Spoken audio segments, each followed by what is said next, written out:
तर मलाई थाहा थिएन त्यही कतै उही हिँडाइको एउटा मोडमा मेरो जिन्दगीको कथा बदलिन लागेको छ। र त्यो कथा सुरु भयो ईसाको आँखा देखेपछि। हिउँदोको सुरुवात थियो। बिहानको हावा अलिक चिसो थियो, तर उज्यालो आकाशले सहरलाई रमाइलो बनाइरहेको थियो। म सधैँ चाहिँ काममा जानु अघि झोलामा नोटबुक हाल्दै कफीको चुस्की लिँदै थिएँ।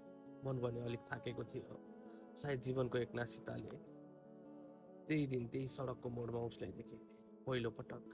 ऊ त्यति फरक केही थिएन, कालो स्वेटर, निलो सल, काँधमा झोला अनि अनुहारमा त्यस्तो केही खास नजान्ने किसिमको शान्ति।